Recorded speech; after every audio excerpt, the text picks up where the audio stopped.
Morning, everybody. How are you doing today? It is Thursday. Yay. We are making it through the week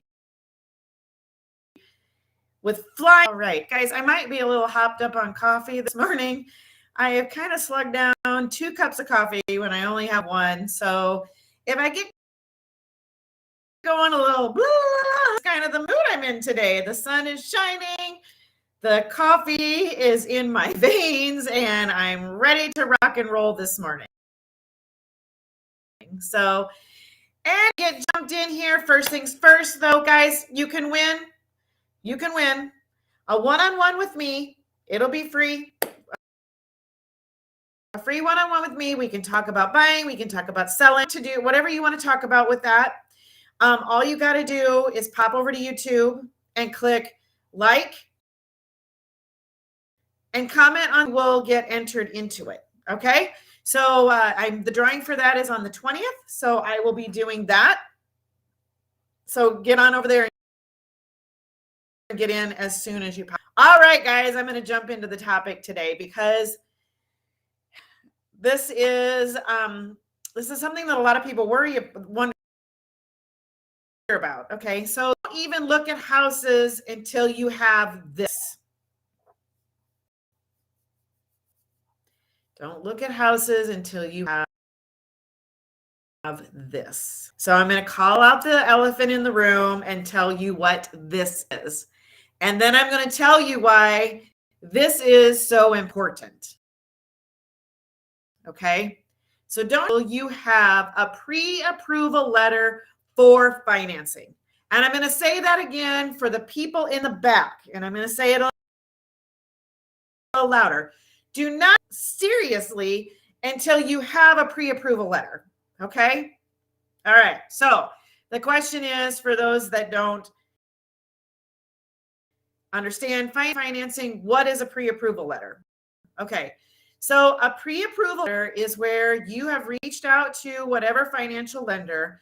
You've given them all their perks. You've given them maybe even tax returns. Every lender does it a little different. Some ask for tax returns up front. Some ask for it in the end, but it's usually something always that gets asked. So it is driver's license always. It is, or ID. Okay. It is always what they ask for is a month's worth of pay stub. So if you are actually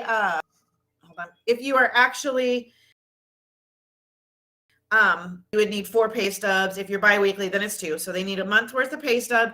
And most of the time they need tax last 2 years of tax information at some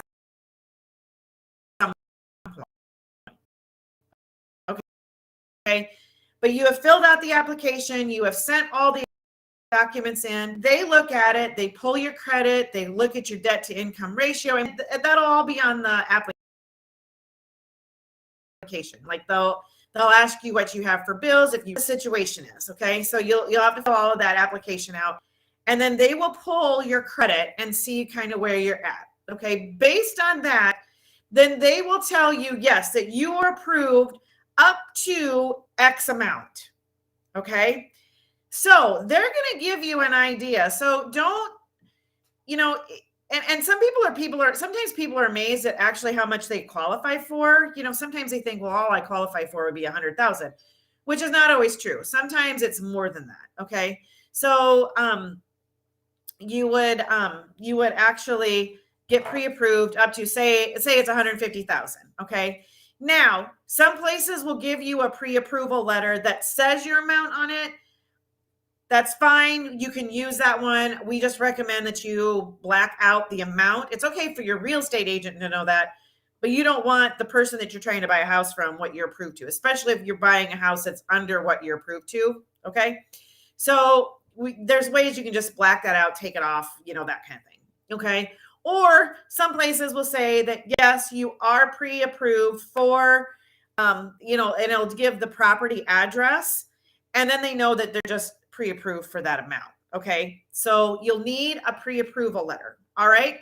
Don't get mixed up on a pre-qualified letter. Okay. It's a little different. Okay. A pre-qualified letter is basically what it is that whatever lending company you have gone with, they have looked at your situation on the surface, okay? Meaning they didn't ask for pay stubs. They didn't ask for any kind of other debt that you have or any kind of other income that you have. It's just a very basic application, right? Okay. So then they will come back and say, yes, you are approved with, the correct debt. They have it all worded differently, but it like correct debt to income, correct proof of employment, correct proof of identification, and they have all these list of things that you've got to provide them to be pre-approved. Okay. So don't get mixed up. A lot of times where people get mixed up in this kind of stuff is they're like, well, I went online and I got approved by X company for X amount of money, for X amount of house. Well, then they show me the letter and I'm like, well, this is just a pre-qualification letter. It's not a pre-approval letter. You still have to go in and they have to dig into it. And then once they do that, then they're not pre-qualified anymore. They can't get financing because of X, Y, or Z. Okay. So make sure you don't get mixed up into which ones are those. Okay. You will need to have the pre-approval letter for a multiple offer situation. All right. In this hot market, guys, I cannot stress this enough. If you go into this without a pre-approval letter and don't have your financing in place, you are walking into this situation with no pants on. Period. You are going to be denied because if they have 4 offers and 3 of them have a pre-qualification or a pre-approval letter, and you just have a pre-qualification letter or nothing at all, they are going to look at the other 3 that they know that they have already got their finance. So you are walking into that situation with your pants down. That's the best scenario I can tell you. You are coming in as unprepared as you can. Okay. So you're going to need to have the pre-approval letter done. So when you go, if you get it, and I can tell you guys, I did more multiple offers this last spring and summer than I have done my entire real estate career, just because supply and demand is not there. We don't have the supply, but we still have the demand. So when you have one person looking at a $150,000 house, you have 20 others that are looking for that. And out of those 20 that have looked at it, you're probably going to be competing with 4 to 6 other offers. Okay. In fact, it's gotten so big around here that when something goes, and I'm not just talking about here in Iowa either. I've talked to people all over the United States and they're having the same situation. I don't know that I necessarily approve of this, but this is just how they've kind of handled that, is because they don't want offer coming in after offer after offer after offer at all different times.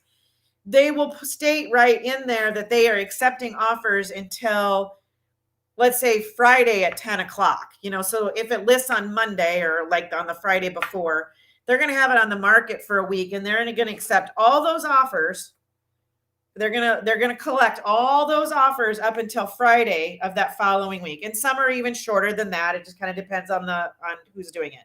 But they're going to collect all the offers up until that date. You have a week to make an offer. And if you don't make an offer, they're going to present to the client all of these offers that they do have, and they're going to choose one from them.